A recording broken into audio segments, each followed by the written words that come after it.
Ya, ya. Allahumma shalli ala Muhammad.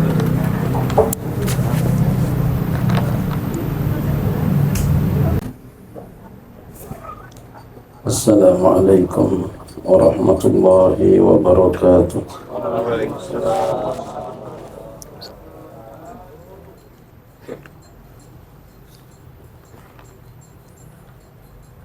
Bismillah walhamdulillah wa syukurillah ala ni'matillah.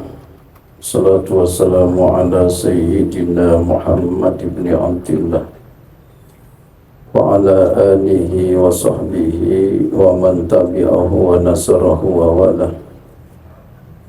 Wala hawla wala quwata illa billah. Amma ba'du.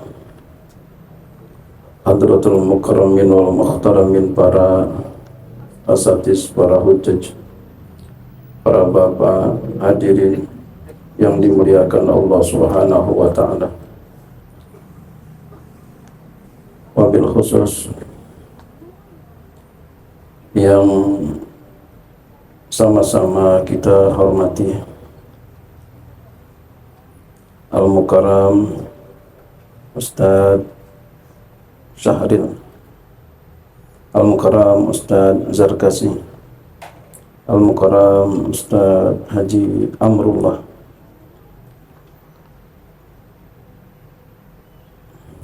dan para asatidz lainnya yang mohon maaf tak dapat kami sebutkan nama beliau satu persatu, namun insyaallah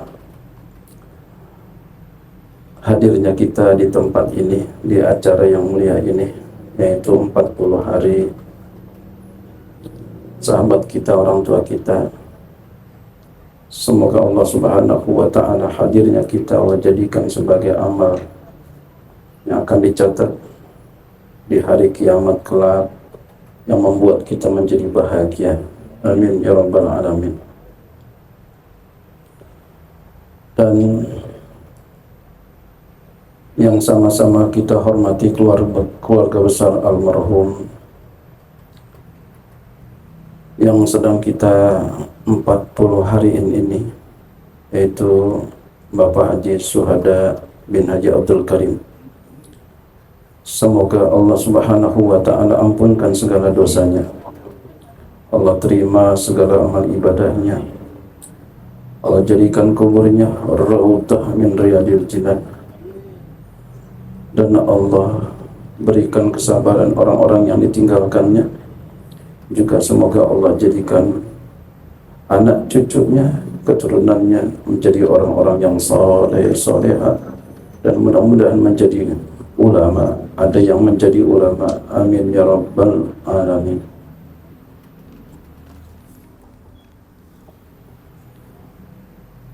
Hadirin yang dimuliakan Allah,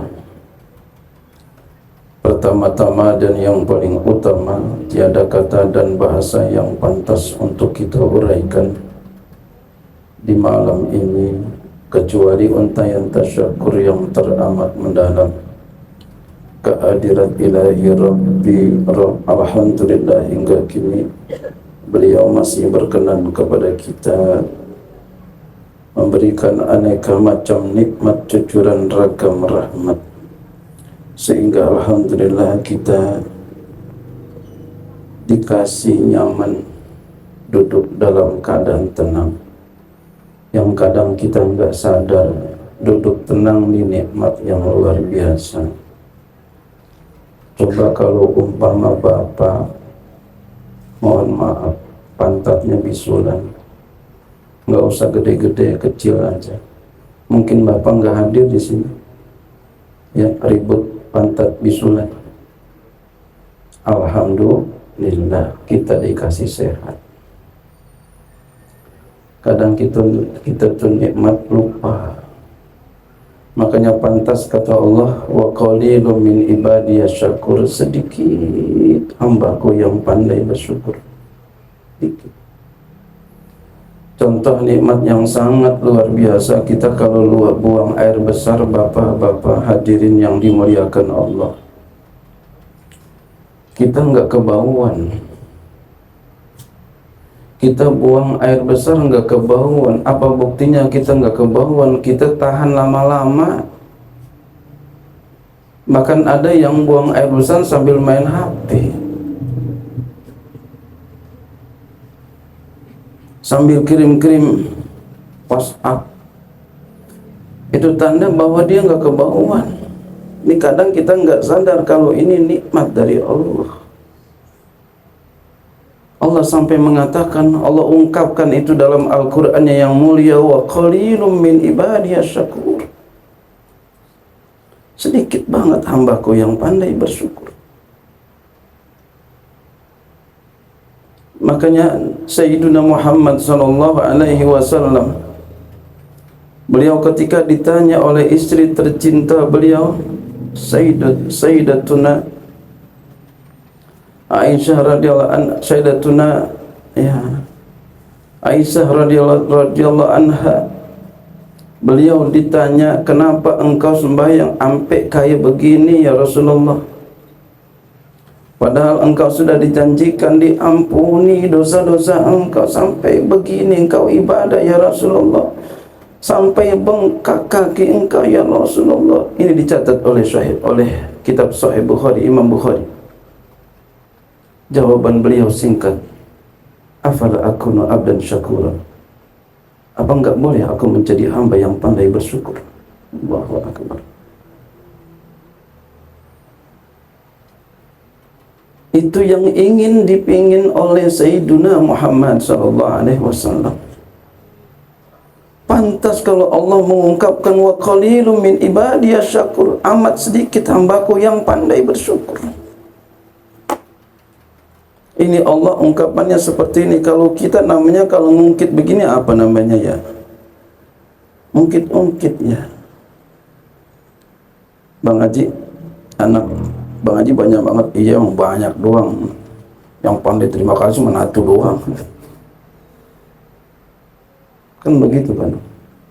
Yang paling tua, paling yang lain mereka pada lupa semua. Allahu akbar. Itu kalau kita tuh buang air besar, hadirin sekalian, nggak kerasa bau. Ini nikmat yang luar biasa yang Allah berikan sama kita. Buktinya itu nggak kerasa bau apa? Kita kuat berlama-lama. Coba kalau umpama istri kita ada di dekat kita, atau kita dah dekat istrinya lagi buang air besar, kira-kira gimana keadaan kita? Walaupun kita katakan nama istri, aku cinta padamu sehidup semati, tapi tetap kalau buang air besar enggak mau bersama-sama. Nikmat ini luar biasa, kita kadang lupa. Mudah-mudahan kita termasuk orang-orang yang pandai bersyukur kepada Allah Subhanahu wa ta'ala. Amin ya rabbal alamin. Hadirin yang dimuliakan Allah, orang kalau sudah meninggal, masuklah ia ke liang kubur. Dicatat dalam sebuah kitab, Nasail Ibad, mal mayyitu fi qabrihi illa kal gharikil mugawwisi. Tidaklah mayit itu dikuburnya kecuali seperti orang yang tenggelam perlu bantuan. Lihat, kalau orang yang tenggelam perlu apa? Pasti perlu bantuan. Siapapun orangnya akan diterima bantuannya. Siapapun yang menjulurkan tangannya akan dia terima juluran tangannya. Siapapun orangnya, sekalipun tuh orang, maaf, brengsek sekalipun, kalau dia julurkan tangannya untuk menolong dirinya, pasti dia akan sambut tangannya. Artinya apa? Betapa sangat membutuhkan orang ketika sudah dikubur, membutuhkan pertolongan.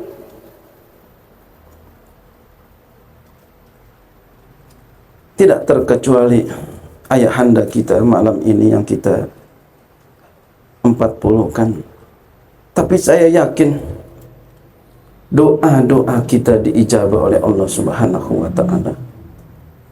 Kita minta kepada Allah Subhanahu wa taala agar beliau Allah ampunkan dosanya. Insyaallah Allah ampunkan, Pak. Amin ya Allah. Allah jadikan kuburnya menjadi raudhah min riyadil jinan, taman di antara taman surga. Insyaallah Allah ijabah, Pak.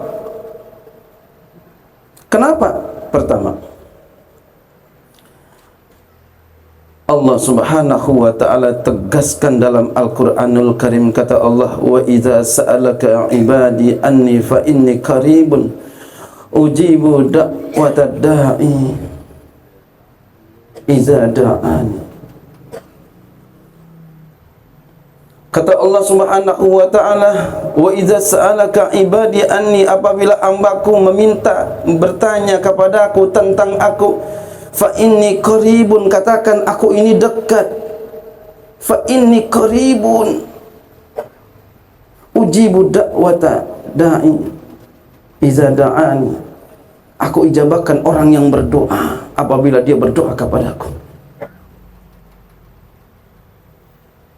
Allah nyatakan dalam Al-Quran yang mulia ini, dan Allah adalah Tuhan yang tidak pernah berbohong, tidak pernah mengingkari janjinya, apalagi kepada hamba-Nya. Allah sangat sayang kepada kita, bahkan lebih sayang daripada orang tua kita. Lalu kita berdoa kepada Allah Subhanahu wa taala seperti ini sampai 40 hari terus kita berdoa, hakul yakin doa kita diijabah kepada Allah Subhanahu wa taala, insyaallah.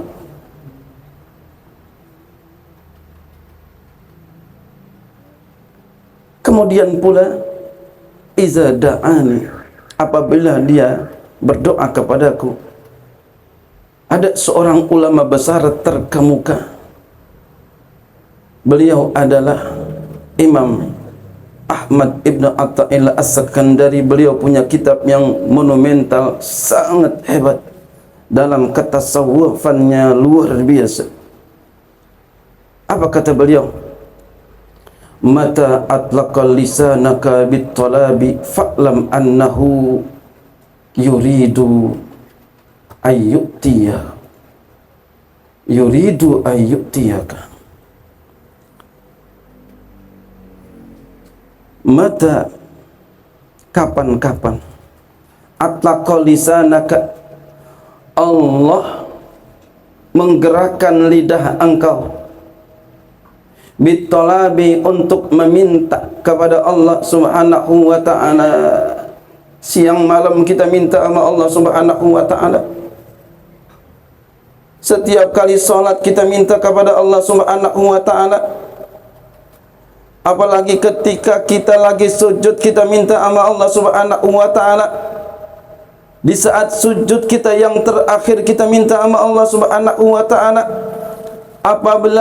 Apalagi di keadaan malam yang hening, ketika orang tidak bangun, orang pada tidur kita bangun, lalu kita berdoa kepada Allah Subhanahu wa ta'ala. Atau juga seperti ini kita sertakan dengan sedekah dengan penuh keikhlasan kepada Allah Subhanahu wa ta'ala.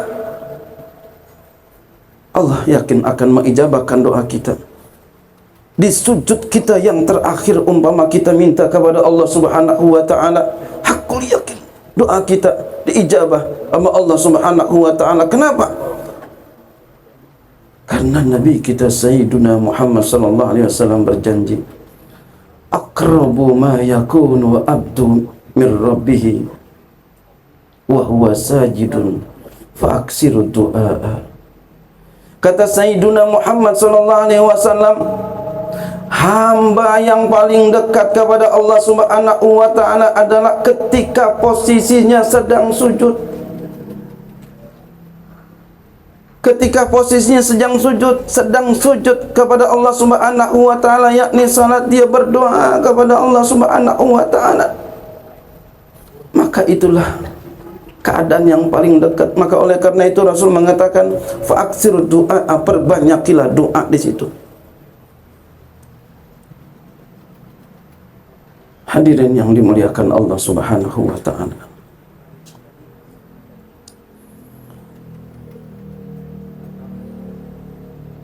kita berdoa kepada Allah Subhanahu wa ta'ala untuk saudara kita.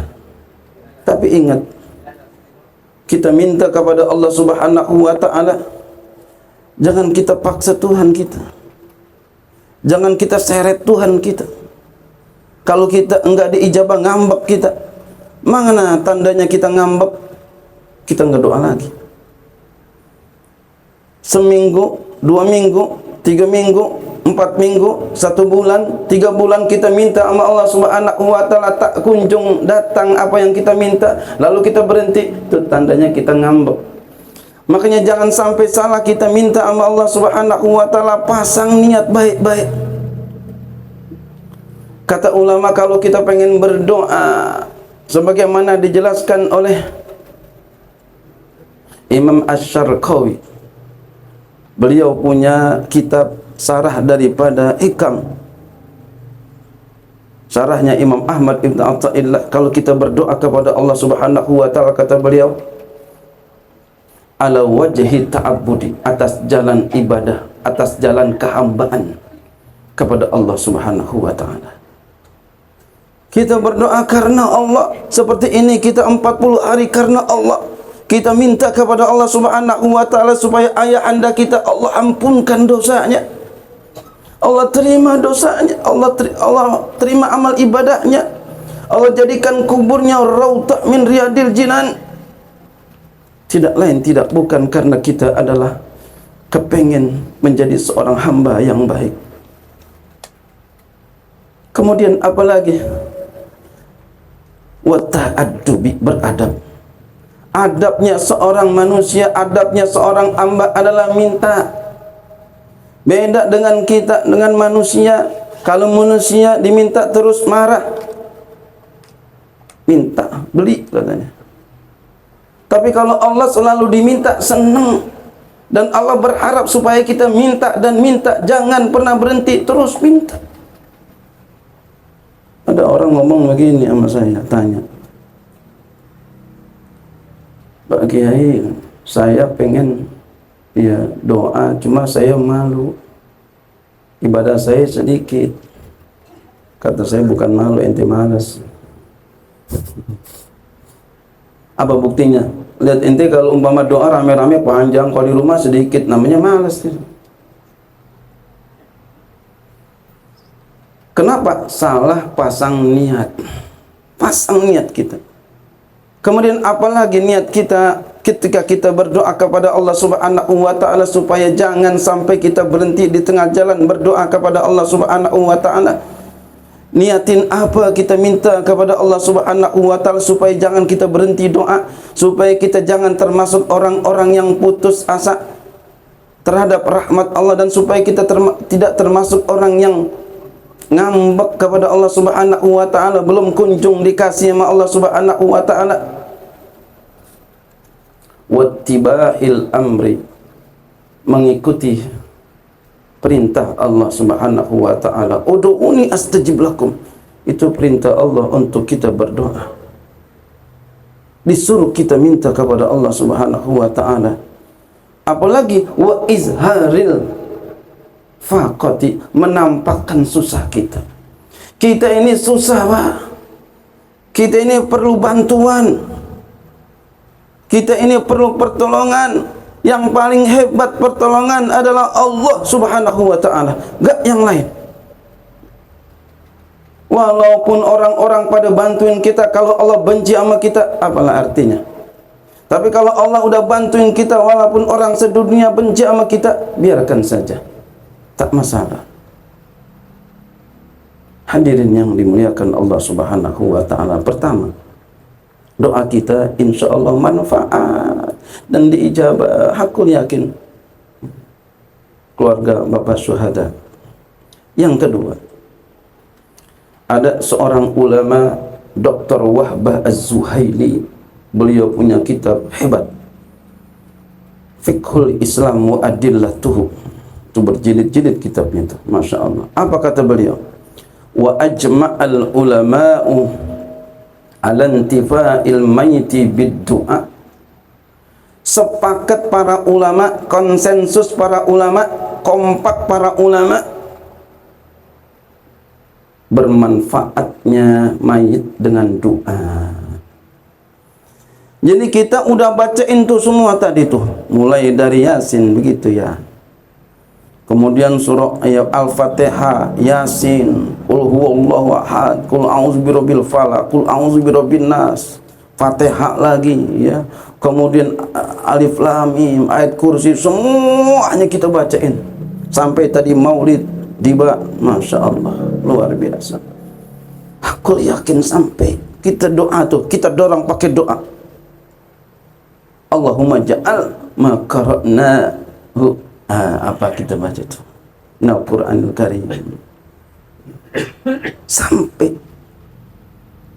Walaupun memang ada ulama dalam kitabnya juga di situ beliau sebutkan ada berbeda pendapat tentang baca Al-Quran, yaitu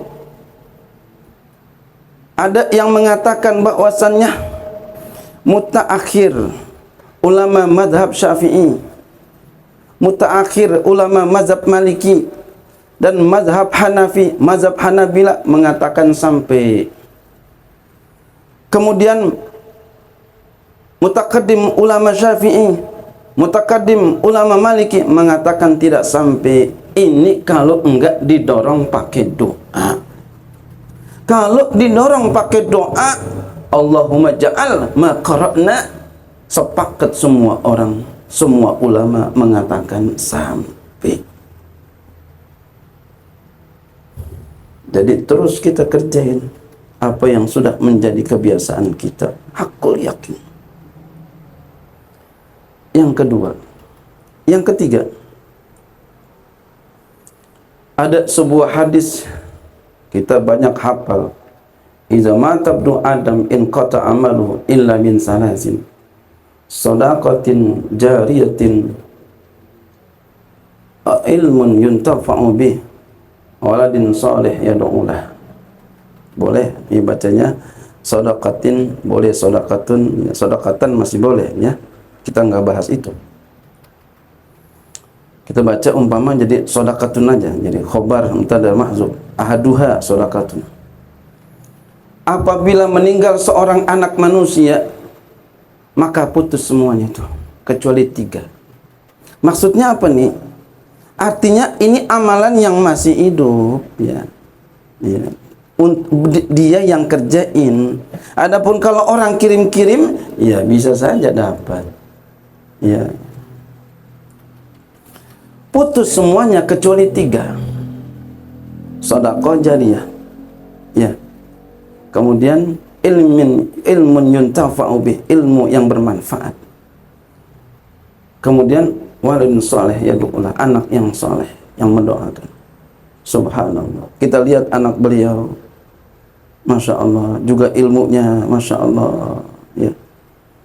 Kemarin ya abangnya Julian mengatakan lagi mau disolatin, beliau yang mengajarkan saya, yang mengajarkan rawi saya, mengajarkan Al-Quran saya. Subhanallah, sebaik-baik orang tua adalah guru kita. Guru juga namanya. Apalagi kita menjadi anak yang soleh, kita selalu berdoa kepada beliau, kepada Allah untuk beliau.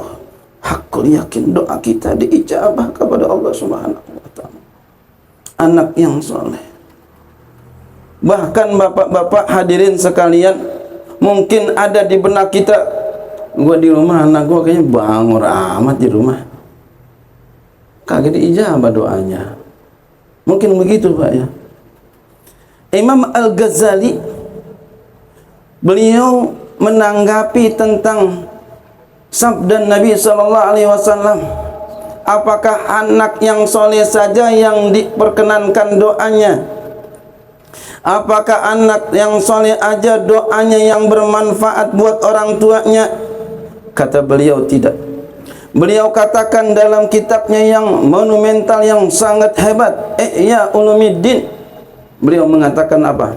Du'aul mu'mini li abawaihi mufidun barran kana aw fajiran fahuwa musabun ala da'awatihi wa hasanatihi fa innahu min kasbihi wa ghairi mu'akhazin bi sayyiatihi fa innahu la taziru waziratun wizra ukhra. Masyaallah. Kata beliau, doaul mukmini, doanya orang mukmin, li abawaihi, kepada dua orang tuanya, kepada ibundanya tercinta, kepada ayah andanya tercinta, mufidun, bermanfaat. Jadi bapak enggak usah khawatir. Barran kana au fajiran, barran kana au fajiran, baik tu anak bakti sama orang tua atau pendosa, mungkin lebih kerasnya lagi durhaka. Lalu dia berdoa kepada Allah Subhanahu wa taala, dia minta kepada Allah Subhanahu wa taala, Allahumma ighfir lahu, Allahumma rahamhu, Allahumma afi wa'fu anhu. Dia doakan untuk orang tuanya. Mufidun, bermanfaat. Subhanallah.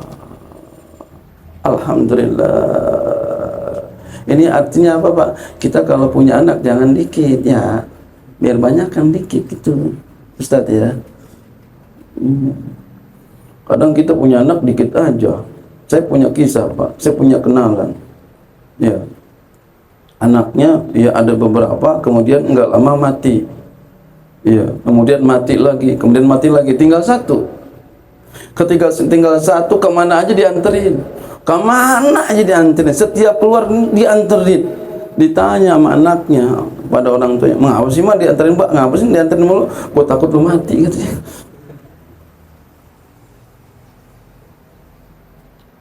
Jadi punya anak jangan dikit, biar banyak kan dikit, biar banyak kan banyak gitu ya. Nah, kalau punya bini biar yang muda dikit gitu ya. Yang tua kadang nggak produksi lagi. Allahu Akbar. Jadi kata beliau bermanfaat. Fajiron ka baron kana, baron ay bariron takdirnya, isim fa'ilnya.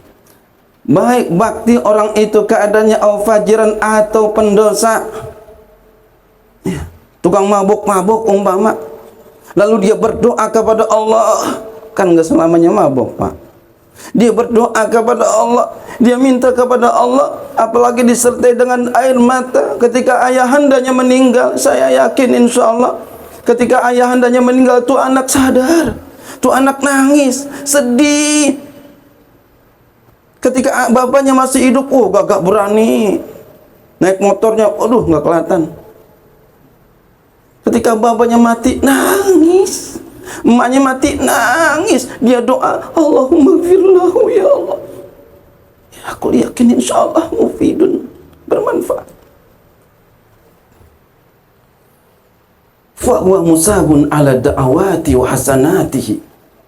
Kata beliau, maka dia itu musabun, diberikan pahala, orang tuanya diberikan pahala, ala da'awati, segala doa-doa yang dipanjatkan oleh anak-anaknya. Anaknya banyak, tuh orang tuanya dikasih pahala. Banyak doanya pada minta kepada Allah Subhanahu wa taala, dikasih kebaikan-kebaikan oleh Allah Subhanahu wa taala untuk orang tuanya. Wa hasanati, dan segala kebaikan-kebaikan yang dikerjakan oleh anaknya diberikan kepada orang tuanya. Bahkan guru saya kayak Mahfuz Ma'mun Rawabuaya, kata beliau kata gurunya lagi, andai kata anaknya minta sama Allah, ya Allah, jangan engkau berikan kebaikan-kebaikanku ya Allah, jangan engkau berikan ibadah-ibadahku ya Allah kepada orang tuaku. Emang kenapa? Karena orang tuaku dulu aku enggak dirawat ya Allah, jangan engkau berikan kepadanya ya Allah. Tetap Allah berikan kepada orang tuanya. Kenapa? Saking besarnya jasa orang tua kita kepada kita. Masya Allah.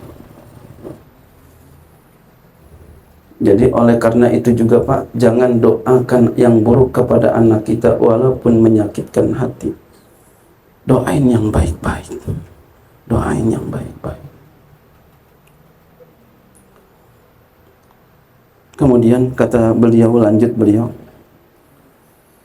fa innahu min kasbihi, Karena sesungguhnya anak itu adalah di antara usahanya. Itu usaha itu anak. Masya Allah. Jadi Allah beri upah, Allah beri hadiah, kebaikan-kebaikan dengan sebab anak yang berbuat baik. Min kasbihi, termasuk daripada usahanya. Betapa enggak usaha, Pak. Diusahakan anaknya bagaimana supaya soleh, supaya baik anaknya. Disekolahkan. Pertama dari mulai hamil. Ketika hamil dipikirin, Pak. Dimakan makanan yang bergizi, dimakan makanan yang bermanfaat, dia dengarkan dengaran yang hebat, yang mulia, yang diridhai oleh agama, yang dicintai oleh agama, yang disunahkan oleh agama, dengan harapan mudah-mudahan anaknya menjadi sehat dan soleh. Kemudian lahir itu anak, lalu diperhatikan pendidikannya terus, kesehatannya diperhatiin, dimasukin pengajian atau dimasukin pesantren dengan harapan apa? Supaya anaknya jadi soleh. Ini namanya min kasbihi, termasuk daripada usahanya. Allah balas. Masya Allah. Ini seperti ini. Jadi anak-anaknya nggak usah khawatir. Allah balas semua. Allah balas semua. Bahkan bapak-bapak hadirin yang dimuliakan Allah, kalau kita ini termasuk kasab, diusahakan semaksimal mungkin orang tuanya bagaimana supaya anaknya bisa soleh. Ketika dia menjadi pengantin baru atau bukan, dia pengen punya anak, maka dia mengikuti saran-saran daripada Rasulullah sallallahu alaihi wasallam. Apa kata Nabi sallallahu alaihi wasallam? Ini hadis sahih. Lau anna ahadakum iza arada ayyatiya ahlahu faqala bismillahi Allahumma jannibna syaitan wa jannibis syaitan ma razaqtana fa innahu yuqaddar bainahuma waladun fi dzalikal waqti lam yadurru syaitanu abada. Ini salah satu daripada kasab orang tua ya, akan anaknya. Apa kata Nabi? Lau anna ahadakum, jikalau bahwa salah seorang di antara kalian, lau anna ahadakum, jikalau bahwa ada salah seorang di antara kalian, iza arada ayatiya a'lahu, apabila pengen datang kepada istrinya, pengen melakukan hubungan keluarga, hubungan senggama, faqala, lalu ia berkata, Allah bismillah Allahumma jannibna syaitan wa jannibis syaitan marzaqtana. Dia ngomong kayak begitu, fa innahu, maka sesungguhnya yuqaddar bainahuma fi zalikal waqti, yuqaddar bainahuma waladun fi zalikal waqti, jikalau Allah takdirkan pada waktu itu seorang anak, lam yadurru syaitanu abada, maka setan tidak menyakitkan, setan tidak membuat susah selamanya. Ini yang maksud saya adalah kasab, termasuk kasab. Jadi dia mencari anak supaya menjadi soleh, enggak main-main. Dia berdoa kepada Allah mulai dari pertama kali kerja. Dia berusaha kepada Allah Subhanahu wa ta'ala supaya anaknya soleh. Sunnah Nabi enggak dilupakan olehnya. Masya Allah. Makanya Pak, kita kalau ngawinin anak jangan ada maksiat. Ini saking girangnya anak kita dapat jodoh, panggilin dangdut. Ada. Emang sih Pak? Iya, ya Allah. Emang sih ada maulid juga, ada tahlil juga. Man habis gitu ada orang telanjang. Aduh. Ini kan ngeri, ntar apa? Buat anak-anak kita kesononya. Jadi usahakan semaksimal mungkin kalau anak kita pengen nikah, sesyariah mungkin. Kita cari keridhaan Allah, jangan sampai ada kemurkaan Allah. Fa innahu min kasbihi wa ghairi mu'akhazin bisayyiatihi, dan tidak disiksa dengan segala keburukan-keburukannya.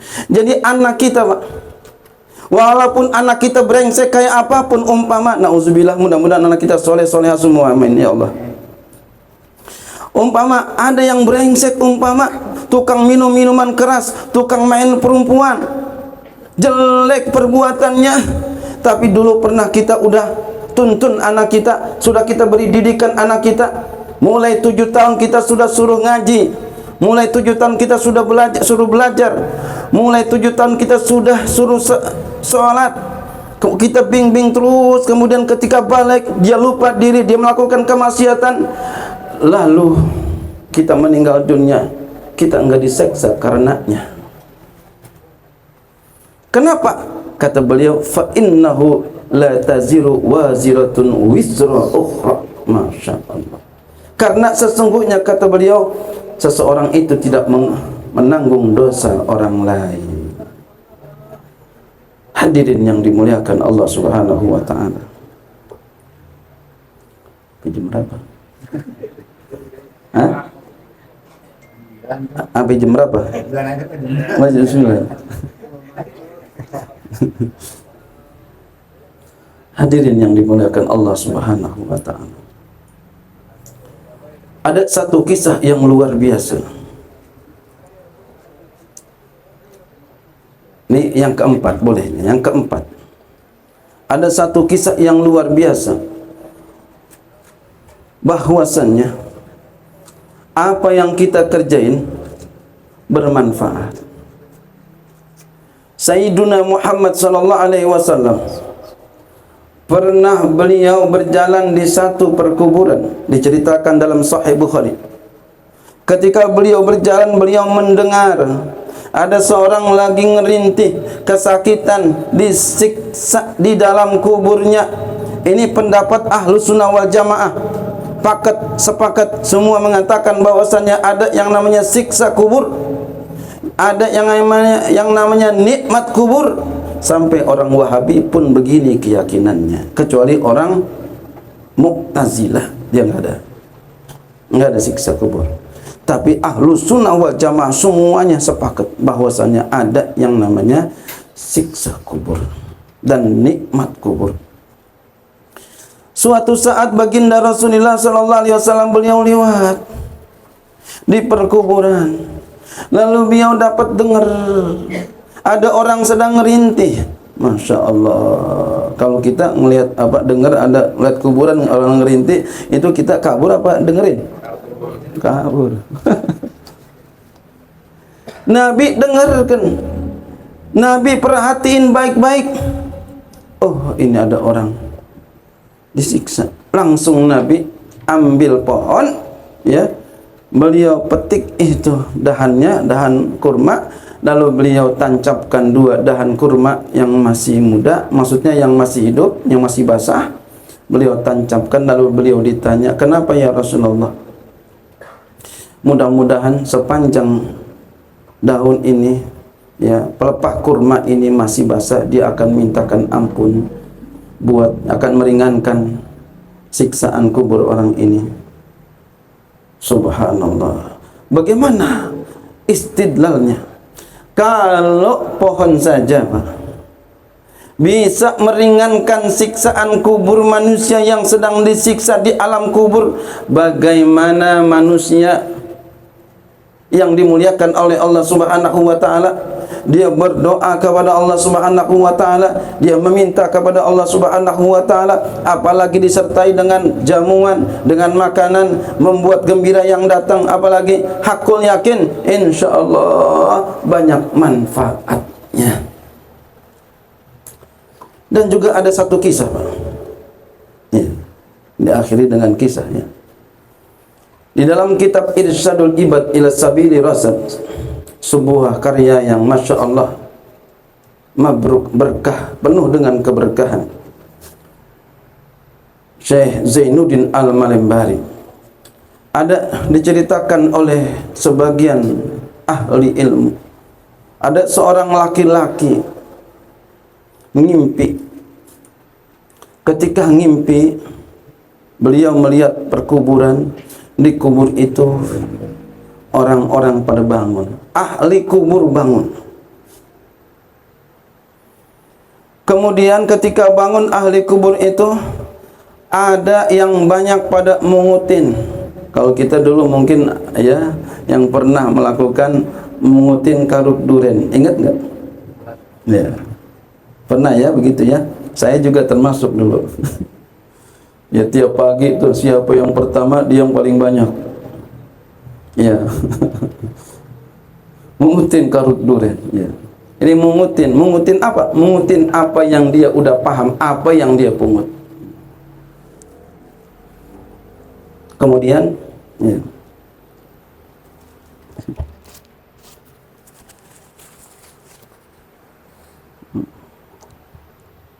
Kemudian ada lagi orang nggak mengutin, tenang-tenang aja dia.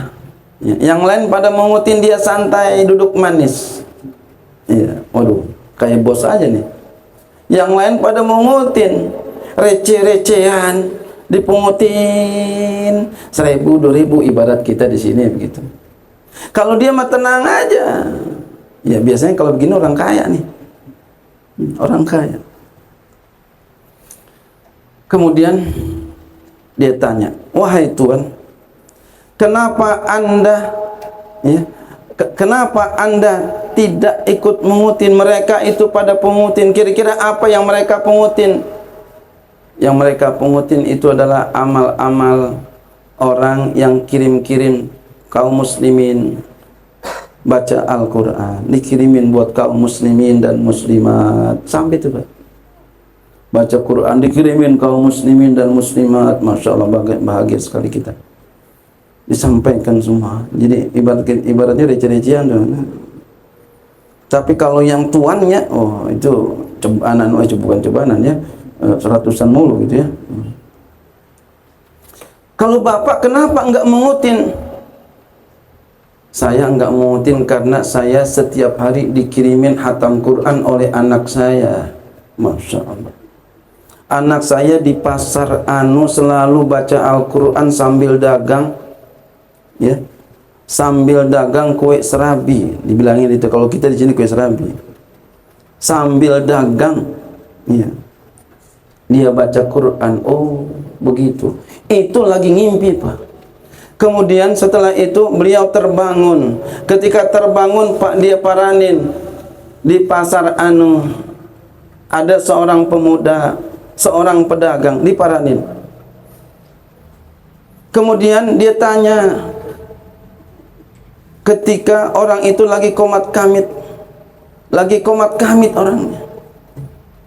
Ditanya, "Kenapa engkau komat kamit seperti itu?" "Saya sedang baca Al-Quran, ngirimin setiap hari untuk orang tua saya." Oh, Masya Allah, ternyata benar. Masya Allah, ternyata benar.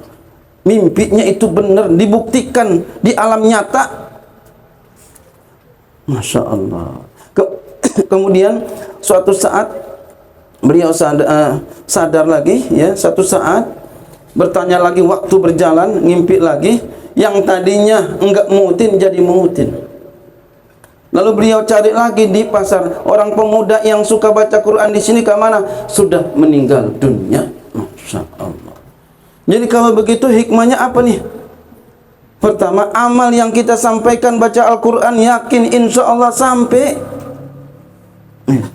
Kemudian anak kita kalau bisa, Pak, usahakan bagaimana supaya jadi anak-anak yang mendoakan orang tuanya. Terus seperti ini kita 40 hari, ntar ada haulin. Terus setiap tahun anak kita selesai meninggal, ganti lagi cucunya, terus cicitnya, terus kita minta kalau bisa begitu orang tua kita. Masya Allah. Karena makanan sudah dikeluarin, ini isyarat. Iya, supaya udahan. Mudah-mudahan bermanfaat. Ya, lebih kurangnya mohon maaf ya. Terima kasih atas perhatiannya. Billahi taufik wal hidayah wa afu minkum. Assalamualaikum warahmatullahi wabarakatuh.